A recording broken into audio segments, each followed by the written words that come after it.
Okay, magandang araw sa atin lahat. Dito na naman tayo sa another episode ng ating vlogs, Badong Ratelis po. Pag-uusapan natin ngayon, ito po, no? Risa Hontiveros, binanatan ng iba't ibang kampo. Binanatan po, no? Dahil po sa kanyang isinusulong na panukalang batas na tinatawag na Comprehensive Sexuality Education Usage in the Adolescent Pregnancy Prevention Bill. Matindi po itong bill na ito, no? Para po kayo magkaroon ng ideya, ito po sabi ni dating Chief Justice Maria Lourdes Reno. 0 to 4, talagang nakalagay doon, early childhood masturbation. Grabe. Bakit nyo ituturo yung pagko-cold jacks? Ewan ko po kung ano natin, no? Masyadong pa-woke. Ginagaya ni Risa Hontiveros yung woke culture. Isinusuka na po sa West ang woke culture. Hindi po katanggap-tanggap yan sa Pilipinas. Hinayo pa kayo. Biruin nyo, tuturuan yung mga estudyante, 0 to 4 years old. Hindi pa grade 1 yun. 0 to 4 years old. Nakalagay daw doon, early childhood masturbation. Sa laula kang hayop ka. Tuturuan mo mag-cold jacks yung mga mga salaula na kayo. Wala na, kababoy itong mga senador natin. Baboy ka. Mga pleasure, paano mag-enjoy yung mga bata sa pagko-cold jacks. Talagang nakakainit kayo. Ako, wala na akong anak na bata, pero magkakaapo ko eh. Hayop ka. Paano nyo ituturo sa estudyante paano ito na pinaka-worst na tao. Basta makauso lang. Pauusuhin mo yun. Tuturo mo paano mag-cold jacks. Alam nyo po, nasaksihan ko yan eh.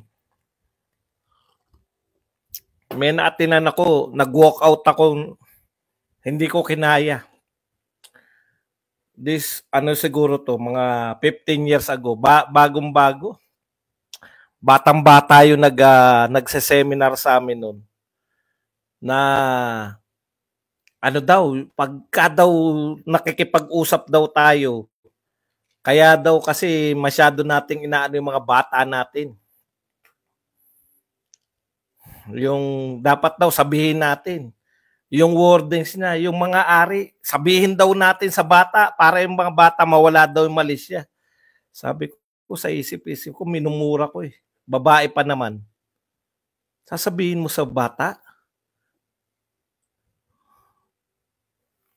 yung ari nila, hindi po sa English, sa Tagalog. Sabihin niyo po, nilalakas pa eh. Kung ano yan, pucha, kayo na lang mag-seminar na yan. That was 15 years ago. Ganun pa lang. Eto, tuturuan niyo mga estudyante paano mag-enjoy sa pagko-cold jacks. Hayop kayo. Mga baboy.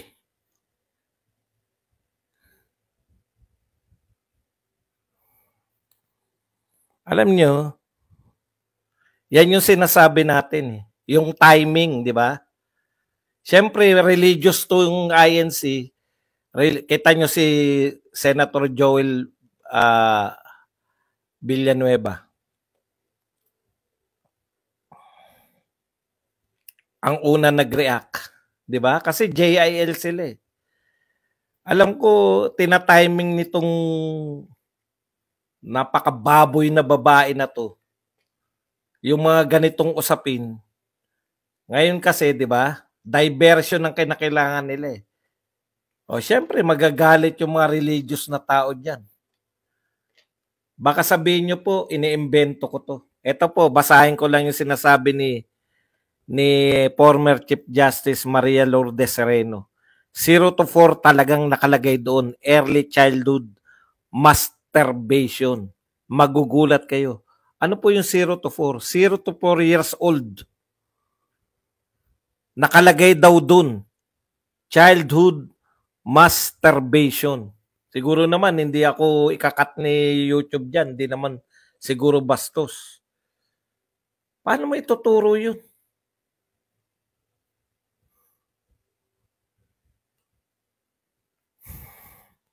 Alam nyo, yan ang balitang ano eh. Yan yung balitang kasalaulaan ng mga hindi nag-iisip. Kung kayo, lumaki kayo sa pamilya na tinuturo sa inyo na magulang nyo kung paano mag-call jacks, 4 years old pa lang, eh putang wag nyong igaya sa lahat. Mga baboy yung pamilya nyo.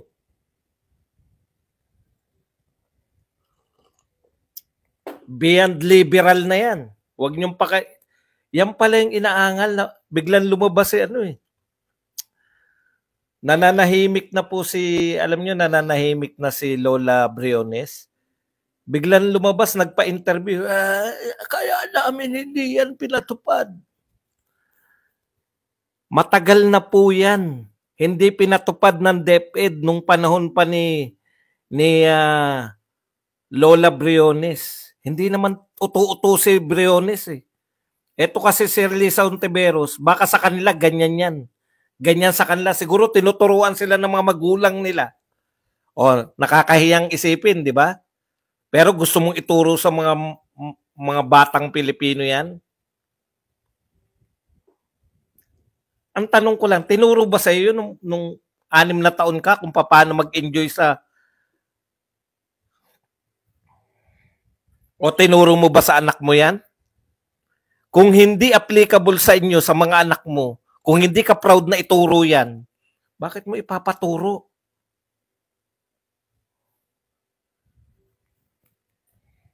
Eh sino pa? Di si Ontiveros. Okay. Ito po ang sagot ni Ontiveros. Walang anumang probisyon tungkol sa pagtuturo o paghihikayat ng masturbation. Kita nyo? Sinagot niya. Sa mga batang edad 0 to 4 years old o yung magtuturo daw di umano ng bodily pleasure sa mga batang 6 to 9 years old o na ituturo din daw sa bata na may sexual rights. O yan ang sagot ni Hontiveros. Sa sinabi kasi sabi nito ni Chief Justice Sereno, nakalagay doon. Kanino po kayo naniniwala? Kay Chief Justice Sereno o kay Risa Hontiveros? Okay. Hindi pa po tapos dyan. No? Hindi pa po tapos. Sumagot po si Nazareno kasi pinalalabas na fake news siya sa pagtutol niya. Ito po ang reaction ni Nazareno. Mga baboy kang baboy ka. Tinuro mo ba yan sa anak mo? Kung ikaw tinuro mo kung paano mag-call jacks, pwede yan. Ituro mo sa mga mamamayang Pilipino. Pero kung hindi nyo tinuro, wag nyo ituro. Sinabi po ni hindi katanggap-tanggap. Sabi po ni Lola Briones, kaya hindi nila itinuro yan nung siya yung DepEd. Pero matagal na pala yan. International kasi, ito po. Official statement of former Chief Justice Maria Lourdes Sereno on fake news allegation. Sinabihan sila na fake news daw sila. Na sinabi kasi nabasa ni Sereno, 0 to 4 years old, child masturbation. Yan yung gustong ipasok dito ng virus na yan. Okay, ito po ang opisyal na pahayag. Not fake news, not fear-mongering. Yung sinabi niya ay hindi fake news. Sabi po, Project Dalisay is not a campaign against any politician, any senator, and definitely we are not fear-mongering. We are all busy but carve out time to sound the alarm on the threat that many, including us, did not recognize at face value. Nung una, hindi po nila na-recognize. Pero nung binasa nila, itong lintik na bill ng... Ewan ko. Kung anong Hindi ko maintindihan talaga eh. Okay.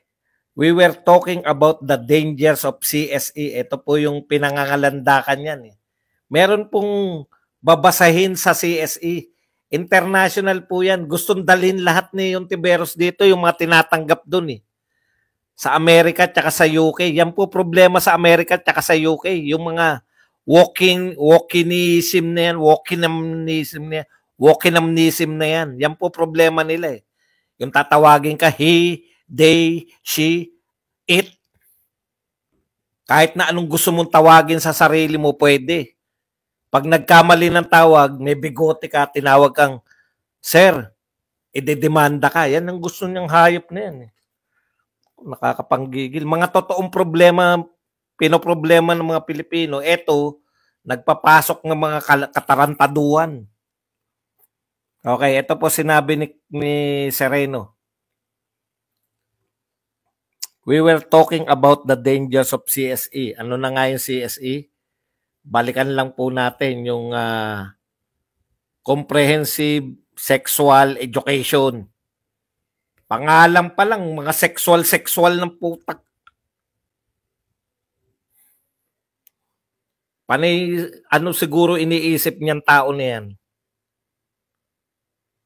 Which is the International Sexuality Program. International Sexuality Program, which was brought into the bill when it repeatedly referenced the term sexuality program, which ay Comprehensive Sexuality Education or CSE. Ngayon sinasabi po ni Marcos, ipapatupad na eh. Alam niyo naman eh, hindi naman niya alam yun. Baka pag nalaman niya yan, mandiri rin eh. International standards. This program proposes that children be taught sexuality education. Hindi po sex education, sexuality education. As early and as comprehensively as possible. Hanggat maaga, turuan na po sila ng sexualidad. This is why we sounded the alarm, because these international standards, which were referenced in both the bill and DepEd Memo 31, are not only ineffective in addressing the problem, they have harmful effects on children. Harmful effect on children. We will not see the actual words childhood masturbation of the bill, words that will never appear in the promotive bill. But by repeatedly referencing, meron na po silang CSE international eh. Kaya nililinaw ni Sereno, hindi sila fake news. Ang reference niya, yung CSE, yung international. No? Mandating implementation of CSE in all school nationwide, it can only be interpreted to refer to two existing documents embodying the international standards of CSE, the UNESCO and WHO guidance, WHO, both of which discuss masturbation as normal, not harmful, and WHO, an explored topic at a very early age. These are red flags that we are duty-bound as Filipino parents to raise. Nino-normalize nitong sa maagang panahon, tuturuan yung mga bata na normal lang ang pagko-call jacks. Hindi yan normal sa Pilipinas. Pumunta kayo doon sa ibang bansa, doon nyo ipanukala yan.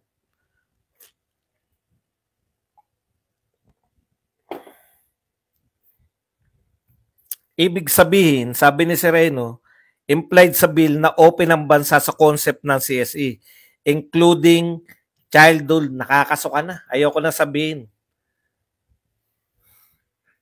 Yan ang impact pag-incorporate ng international standards, and that is the valid threat we had to unmask. The bill imported an entirely sexuality worldview approach. We want a public discussion. Even with the proponent and other supporters of SB 1979, none of us were invited. Kita mo? Siguro mga inimbitahan ni